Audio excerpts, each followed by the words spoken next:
Mindset Tales presents The Hitchhiker of Namaqualand, a haunting South African ghost story.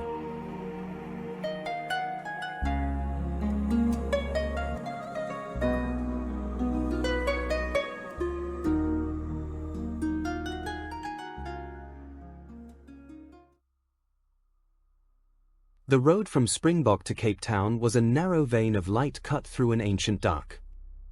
Namaqualand at night did not sleep, it waited.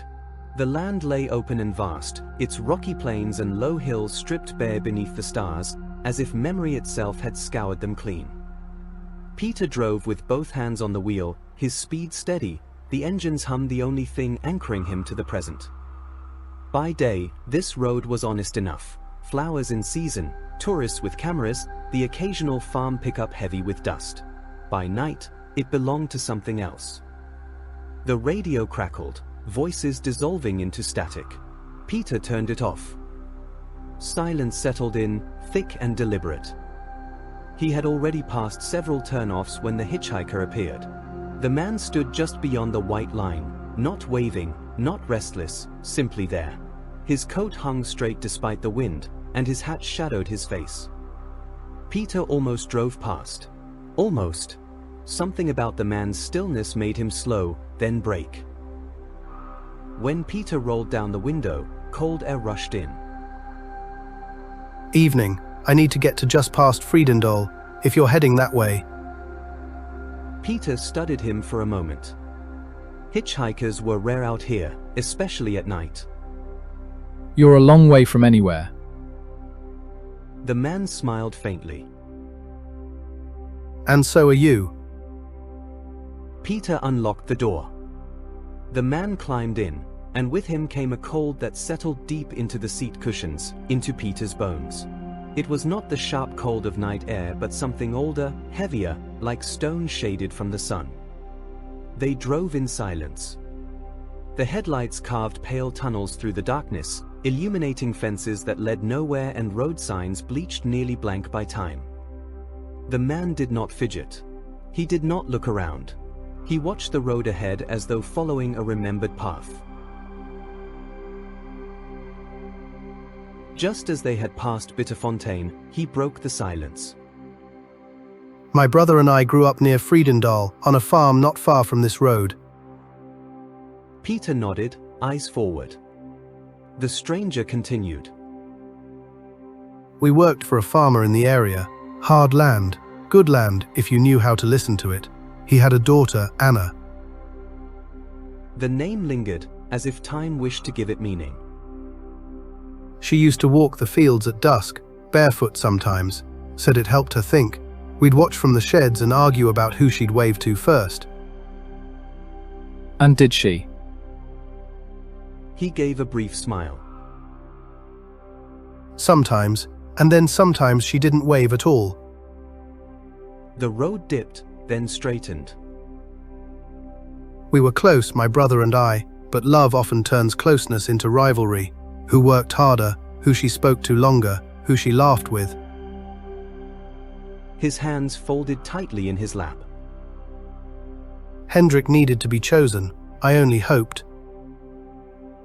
What did she want? I don't think she even knew, or maybe she knew better than to say it out loud. They passed a broken windmill, its blades frozen against the sky. It ended badly, words said. Too much brandy drunk, old grudges brought back into the light. Peter felt the air thicken. There was a knife from the kitchen. The farmer always kept it sharp. The engine hummed steadily, too loudly. By morning, nothing was simple anymore. And what about Anna? She found out. She always did. After that, she left Namaqualand for good. Took the bus south.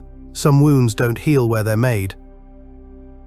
They passed Vredendal. Its lights flickered briefly, then vanished behind them like a thought abandoned halfway through. The man seemed paler now, his outline less certain, as if the night was slowly unmaking him.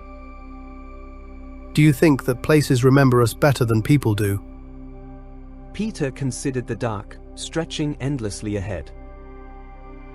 Out here, I think they remember everything. The hitchhiker seemed to ponder, then nodded in response. About halfway between Friedendal and Clan William, he straightened. Well, this is where I get off. Here? Are you sure? The headlights swept over the roadside and revealed the ruined remains of a farmhouse, collapsed walls, rusted corrugated iron, outbuildings crouched low in shadow, half reclaimed by earth and silence. But there's nothing here. There's enough, trust me. Peter pulled over. The engine idled. He reached to unlock the door and turned, but the seat beside him was already empty. The cold withdrew all at once. Peter's heart hammered as he looked down. A dark stain marked the back of the passenger seat, deep and unmistakable. Beneath it, the fabric was split in a narrow, precise line. Not torn. Cut. Only then did he understand the careful way shown in the telling, the distance in the words, the way the man had spoken of the knife and the morning after, as things that happened near him, never quite to him. Why he had known the ruined farm without hesitation. Why he had never spoken of escape. Peter drove on without stopping again. As the kilometers unwound, Peter found his thoughts returning not to the knife or the stain, but to the pauses in the man's speech. The careful distance. The way regret had been shaped into something almost polite. He thought of his own brother, dead these 5 years now, buried outside Worcester. They too had fought, not over a woman, not over land, over money, over pride, over the small humiliations that stack up in families like unmarked stones. Peter had not stabbed him. He had not raised a hand. But he had driven away once when he should have stayed. He wondered, not for the first time, whether omission left a different kind of wound. The road curved and dipped. The stars thinned as clouds drew a pale skin over the sky. Somewhere past Citrusdal, Peter realized the radio was on again. He had not turned it back on. A voice murmured through the static, Afrikaans, old-fashioned, the vowels stretched and softened by distance. Not a song. Not quite speech. It sounded like someone reading a list from memory. Names, perhaps. Anna. Johan. Hendrik. He switched it off again, harder this time. And to this day, if anyone travels that road alone in the dead of night, there is still the chance that they might see a lone hitchhiker standing on the side of the road, his thumb out as if seeking a lift.